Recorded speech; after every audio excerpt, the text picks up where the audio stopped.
오늘도 이 새벽에 오신 여러분들에게 주님의 은혜와 또 평강이 가득하시기를 간절히 소망합니다.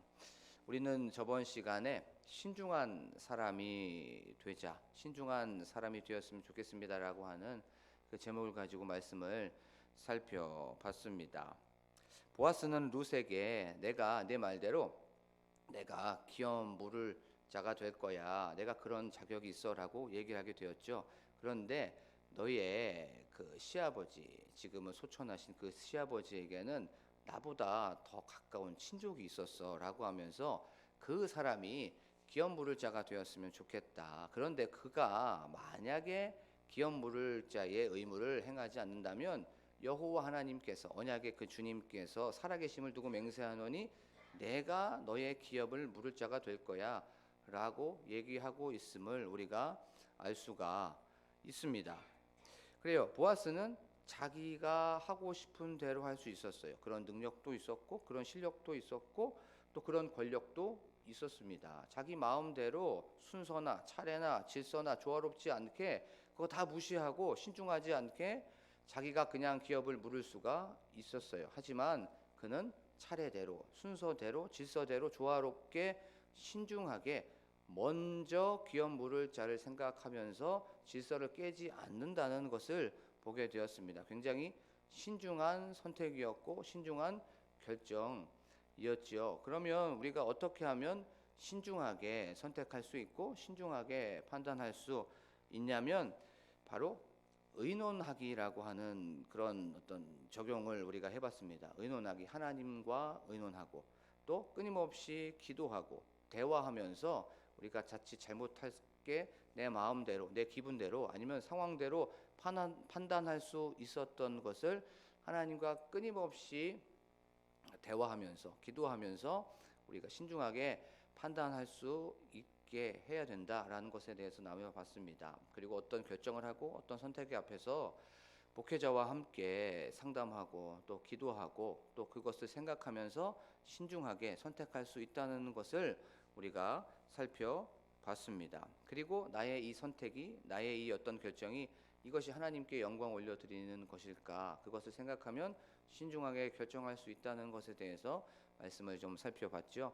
오늘은 지혜로운 그 선택도 아니면 지혜로운 사람이 되자라고 하는 그 제목을 가지고 말씀을 좀 살펴보도록 하겠습니다. 보아스는 룻에게 몇 가지를 이제 명령을 하게 되죠. 오늘 13절 말씀에 보면 이 밤에 여기서 머무르라고 말씀하고 있습니다.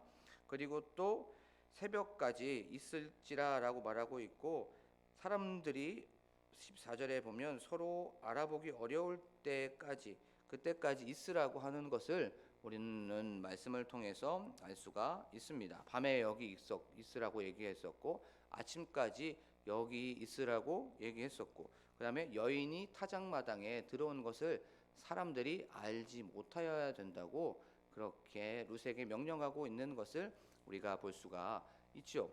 그래서 이제 룻은 또 보아스의 명령에 순종하게 됩니다. 새벽까지 그의 발치에 누워 있었어요. 그리고 또 사람들이 알아보지 못하는 그 시간까지 기다렸습니다. 어쩌면 룻은 우리가 너무나도 잘 아는 것처럼 순종의 아이콘일지 모릅니다. 항상 누군가가 얘기하면 나오미든지 아니면 보아스든지 얘기하면 얘기할수록 그것에 대해서 그렇게 하겠습니다. 토도 달지 않고 그것에 대하여서 이런 방구도 하지 않으면서 그 말에 따르는 것을 우리가 알 수가 있죠.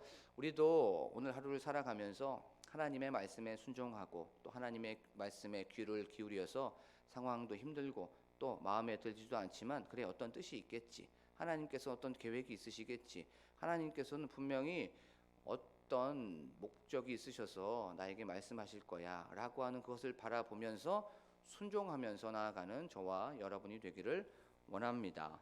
자, 그런데 우리 한번 생각해 봤으면 좋겠어요. 룻의 행위가 한번 우리가 생각했을 때 부도덕한 행위였습니까? 아니면 떳떳하지 못한 행위였을까요? 아니면 부끄러운 행동이었습니까? 그것이 아니었습니다. 정당한 요구였었고 부끄러울 것이 없는 요구였습니다.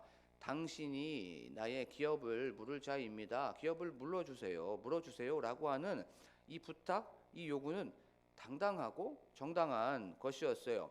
그리고 또한 그는 보아스와 동침하지도 않았습니다. 그런데 보아스가 룻에게 너는 어두운 이 밤에 이 새벽까지 기다렸다가 사람들이 서로 분간하지 못할 그때까지 기다렸다가 일어나라고 얘기하고 있음을 보게 되죠. 도대체 왜 보아스는 그러면 그때까지 있으라고 얘기했을까요? 어두운 새벽에 사람들이 잘 다니지 않는 그곳에 눈을 피해서 바로 집으로 돌아가라고 얘기했을까요? 그것은 바로 보아스와 룻이 밤에 함께 있었고 또 누웠다는 것을 사람들이 알게 되면은 스캔들이 일어날 수가 있었기 때문에 지혜롭게 이 모든 것들을 처리하고 있는 것을 보게 되죠. 자, 만약에 보아스와 룻이 밤에 함께 있었다는 것을 사람들이 알게 되면 반드시 사람들은 뒤에서 얘기를 하고 있을 겁니다. 크게 한 세 가지 정도로 우리가 그것을 생각해 볼 수 있었어요. 룻에게 그런 비방이나 아니면 어떤 손가락질을 할 수가 있었습니다. 룻, 내가 그렇게 안 봤는데 그런 꿍꿍이가 있었구만 라고 하면서 그 돈 많은 그 늙은 사람 보아스 유혹하려고 저렇게 했었구만 라고 하면서 룻에게 대한 안 좋은 평판이 있을 수가 있었습니다. 그리고 룻 자칫 잘못하면 공동체에서 추방까지 당할 수가 있었어요. 이런 룻에 대한 평판이 안 좋아질 수 있었습니다. 그리고 두 번째, 보아스에 대한 평판이 안 좋아질 수 있었어요. 젊은 여인과 밤에 동침하고 있었다는 걸 사람들이 알게 되면 보아스 그 지역의 지도자였고 리더였습니다. 그리고 유지였어요.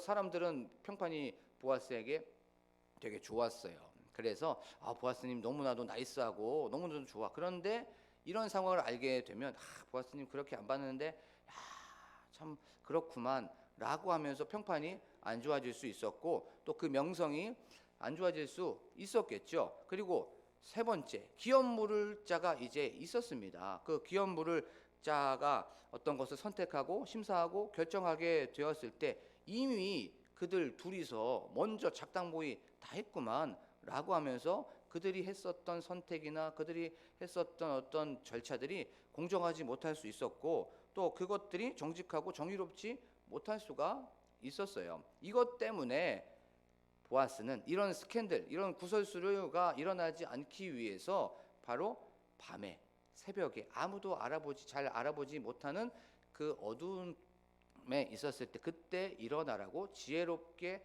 행하고 있음을 보게 됩니다. 그리고 또 탈무드를 주석한 이 미슈나라고 하는 그 책에서 이렇게 얘기합니다. 어떤 사람이 이방 여인과 성적인 관계를 가졌다고 의심을 받게 되면 그 여인과는 계대 결혼을 할 수 없다고 말하고 있는 것을 보게 돼요. 자신과 룻 떳떳했습니다. 또 당당했고 아무것도 거리낄 것이 단 1도 없었어요. 그렇지만 다른 사람들에게 오해나 다른 사람들에게 잘못된 인상을 심어주지 않기 위해서 스캔들이 일어나지 않기 위해서 지혜롭게 일 처리하는 것을 우리는 알 수가 있습니다. 보아스는 기업 물을 자의 이 절차가 끝날 때까지 마무리될 때까지 신중하고 지혜롭게 일을 처리하는 것을 알 수가 있는 거죠. 우리가 이 세상을 살아가다 보면 수많은 오해를 겪고 오해를 당하고 또 오해하고 있는 것을 우리가 생각할 수가 있습니다. 우리는 이해하기보다는 오해하는 것이 훨씬 더 잘된 그리고 또 그것에 어떻게 보면 최적화되어 있다는 것을 알 수가 있죠. 듣고 싶은 것만 듣고 보고 싶은 것만 보고 보이는 것만 우리가 그것을 생각하고 또 사람들에게 말하고 다닌다는 것을 알 수가 있어요. 자초지종도 물어보지 않고 그것도 생각하지 않고 그냥 듣고 싶은 대로 보이는 것 그대로 사람들한테 말을 하고 있습니다. 예를 들면 말로 우리가 오해를 살 수가 있죠. 나는 그런 뜻이 아니었어요. 또 그런 의미가 아니었는데 그것을 잘못 들어서 오해할 때가 많이 있습니다. 그리고 또 행동을 통해서도 오해할 때가 많이 있죠. 우리 속담에 이런 말이 있습니다. 배밭에서 갓근 묶지 말고 오이밭에서 신발끈 묶지 마라 라고 하는 그런 속담이 있어요. 왜냐하면 배밭근에서 갓근 묶다 보면 저 사람이 배를 따는 거 아니야? 라고 하면서 배를 훔치는 거 아니야? 라고 하는 그런 행동적인 오해를 할 수가 있었고, 또 오이밭에서 신발끈을 묶다 보면 저 사람은 오이를 처리하는 거겠네? 라고 하면서 행동에 대한 오해가 있을 수가 있습니다. 그래서 사람들은 배밭에서 아니면 오이밭에서 이런 행동을 하지 말라고 했던 거죠. 사람들은 오해할 준비가 아주 되어 있습니다. 그렇죠? 어떤 사람이 말로써 또 행동으로써 이상한 그런 행동을 하거나 잘못된 그런 뜻을 자기가 혼자서 생각하게 되면, 관계가 안 좋으면 요때다 싶어서 그것을 오해하고, 그것 때문에 실족하고, 그것 때문에 상처받고, 그것 때문에 시험에 들 때가 얼마나 많이 있는지 몰라요. 그리고 관계가 안 좋으면 요때다 싶어서 사람들한테 막 말하고 다닌다. 들었어. 아우 어저께 봤어 라고 하면서 사람들에게 막 전파하고 그 사람을 폄하하기도 하고 그 사람을 중상모략할 때가 너무나도 많이 있다는 거죠. 그래서 오해를 한 사람은 어떻게 됩니까? 상처받고, 또 오해를 한 사람은 그것 때문에 실족하고 그것 때문에 실망하게 됩니다. 그러면 또 반대로 오해를 당한 사람은 억울하죠. 나는 그런 뜻이 아니었는데, 그런 어떤 의미가 아니었는데, 그리고 또 그것 때문에 섭섭해합니다. 또 그것 때문에 서운해하기도 하고, 그것 때문에 막 내 마음속에서 화가 날 때가 있어요. 이렇게 우리는 끊임없이 오해를 하기도 하고 오해를 당하기도 해요. 새벽 기도를 저도 가끔씩 걸어올 때가 있어요. 오늘도 걸어왔습니다. 그런데 저번 주에 걸어오고 있었습니다. 문을 딱 열고 나서 나가게 되었습니다. 나가게 되었는데 인기척이 있었어요. 앞에서 누가 걸어가는 것을 알게 되었습니다. 근데 좀 시간이 늦었으면 어떻게 됩니까? 좀 빨리 가야 되죠. 근데 빨리 가야 되는데 그분도 어떤 교회를 가시려고 그 교회 차량까지 가려고 하는 그런 상황이었습니다. 아마 권사님인 걸로 알고 있어요. 권사님인지 집사님인지 좀 연세가 좀 많이 되셨어요.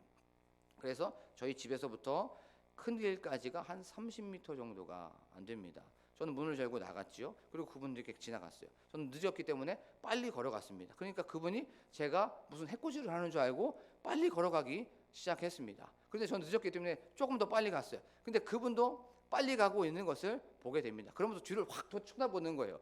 저는 좀 섬찟했습니다. 저는 그런 의도가 아니었는데, 근데 그분은 오해를 하고 있었고 겁을 먹었던 거죠. 이것처럼 우리는 끊임없이 누군가를 오해하게 되고 오해를 당하기도 합니다. 신앙생활도 똑같죠. 신앙생활에서 그리스도인은 가끔씩 보아스와 룻과 같은 이런 상황에 놓여질 때가 있습니다. 부끄럽지도 않고 당당하고 정당하고 내가 해야 될 수 있는 그런 것들을 하려고 합니다. 그런데 어떤 그것들이 섬김일 수도 있고 배려일 수도 있어요. 잘한 일일 수 있단 말이에요. 그런데 오해할 수 있는 상황에 놓일 때가 있다는 겁니다. 예를 들면 이런 거예요. 목사님께서 우산을 들고 비를 피해서 가고 있었습니다. 저쪽에서 우산을 들지 않은 어떤 여자 성도님이 비를 피하고 계셨던 거예요. 그래서 그 성도님에게, 성도님 요 앞에가 바로 교회니까 같이 우산을 썼으면 좋겠습니다 라고 얘기를 하고 같이 한 3m, 5m 정도를 쓰고 온 거예요. 목사님은 그 행위에 대해서 당당하고 떳떳합니다. 그것에 대해서 아무것도 거리낄 것이 없어요.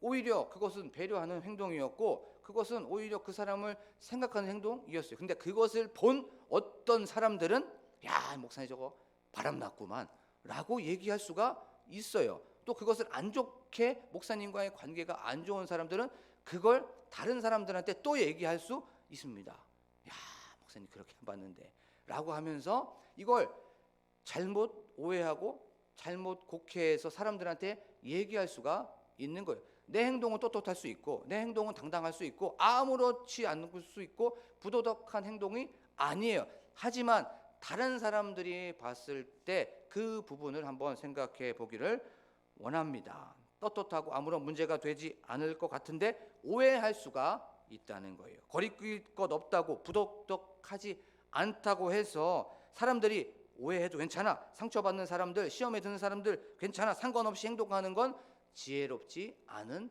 행동이라는 거예요. 스스로 떳떳하다 할지라도, 그것이 스스로 정직하다고 할지라도 아무렇게나 행동하거나 아무렇게나 말하는 것이 아니라 항상 다른 사람이 이것을 어떻게 받아들일까, 어떻게 생각할까를 생각하면서 지혜롭게 생활하는 저와 여러분이 되기를 원합니다.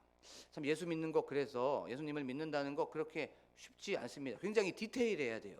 예수님을 믿는다는 건 굉장히 예민해야 되는 부분입니다. 나만 생각하면 안 됩니다. 나만 떳떳하다고, 나만 정직하다고, 나는 거리낄 것 없다고 막 행동하는 것이 아니라 나의 이 행동을 통해서 다른 사람들은 어떻게 생각할까? 이것 때문에 다른 사람 실족하지 않을까? 다른 사람들 이것 때문에 상처받지 않을까? 이것 때문에 그것 때문에 시험 들지 않을까를 끊임없이 우리는 생각해야 된다는 거예요. 그러면 성경에서는 이런 것을 한번 찾아볼 수가 있겠죠. 마태복음 17장 24절 이하에 보면 참 재미있는 표현이 있습니다. 성전세를 받는 사람이 베드로에게 얘기하는 거예요. 야, 너네 선생님 있잖아. 너네 선생님은 왜 성전세를 내지 않느냐? 라고 얘기를 하게 되었어요. 그때 예수님께서 그것을 알고 베드로에게 이렇게 지시합니다. 베드로야, 너 바다로 가서, 갈릴리의 호수를 얘기합니다. 갈릴리 호수로 가서 낚시를 해. 낚시를 해서 가장 먼저 올라온 그 물고기를 보면, 그 물고기의 입을 열면 한 세겔이 들어있을 거야. 그 한 세겔을 성전세를 받는 그 사람에게 주고 그 사람을 뭐 하지 못하게 하라? 실족하지 않게 하라라고 말씀하고 있습니다. 예수님 성전세 안 내도 돼요. 위대하시고 만왕의 왕이시고 모든 것의 주인이시기 때문에 떳떳했습니다. 당당했습니다. 하지만 한 사람을 실족하지 않기 위해서, 그 사람에게 오해받지 않기 위해서 지혜롭게 행동하고 있는 것을 우리가 보게 됩니다. 그 사람을 실족하지 않기 위해서 그렇게 했다는 것을 보게 돼요. 그리고 또 고린도전서 8장에 보면 우리가 너무나도 잘 아는 그 사건이 나옵니다. 그것이 무엇이냐면 바울과 우상 신전에서 나온 고기 때문에 일어난 바로 그 사건이었습니다. 바울은 바로 이 문제에 대해서 사람들에게 먹어도 되냐, 먹지 않아야 되냐라고 하면서 끊임없이 논쟁하고 있는 것을 보게 되죠. 그러면서 바울이 이 문제에 대해서 이렇게 얘기합니다. 식물이 내 형제로 실족하게 되면 나는 영원히 고기를 먹지 아니할 것이다. 왜냐하면 그 사람을, 그 형제를 실족하고 시험 받지 않기 위해서, 그 사람에게 상처를 주지 않기 위해서 나는 영원히 고기를 먹지 않겠다라고 하는 것을 우리가 말씀을 통해서 알 수가 있습니다. 내 행동이 떳떳할 수 있고, 내 행동이 정직할 수 있고, 내 행동이 부끄럽지 않고 부도덕하지 않아요. 하지만 이 행동을 통해서 다른 사람들이 실족할 수 있고, 이 행동을 통해서 다른 사람들이 시험에 들 수 있고, 이 행동을 통해서, 내 말을 통해서 다른 사람들이 시험에 든다면 이것은 하지 않아야 되는 지혜롭게 행동하는 저와 여러분이 되기를 원합니다. 로마서 14장 16절에 보면 이렇게 말씀하고 있어요. 너희의 선한 것이 비방을 받지 않도록 주의하라고 말씀하고 있습니다. 우리의 선한 행동이 사람들한테 자칫 비방을 받을 수 있다는 거예요. 우리의 선한 어떤 말이 사람들을 실족하게 할 수 있다는 거예요. 그것 때문에 로마서에서는 그렇게 말씀하고 있는 것을 보게 됩니다. 또한 로마서 10장에 모든 것이 가나 모든 것이 유익하는 것이 아니라고 말씀하고 있어요. 또한 모든 것이 덕을 세우는 것이 아니니 자기의 유익을 구하지 말고 남의 유익을 구하라라고 성경은 분명히 말씀하고 있는 것이죠. 우리가 오늘 하루를 살아가면서 바로 지혜롭게 행동하는 저와 여러분이 되기를 원합니다. 나의 말, 나의 행동이 그 사람을 실족하게 하는 것인지 아니면 시험에 들게 하지 않는지 그것을 먼저 생각하면서 나아가는 저와 여러분이 되기를 원합니다. 그러면 어떻게 하면 우리가 지혜롭게 행동할 수 있고 어떻게 하면 지혜로운 사람이 될 수 있을까요? 첫 번째, 생각하고 말하기입니다. 생각하고 말하기. 우리가 말이 내 마음속에 있으면 그 말을 내가 제고할 수 있고 컨트롤할 수 있죠. 그 말은 내 마음속 안에 있으면 내가 그 말을 끌고 갈 수 있습니다. 하지만 말하고 생각하면 안 돼요.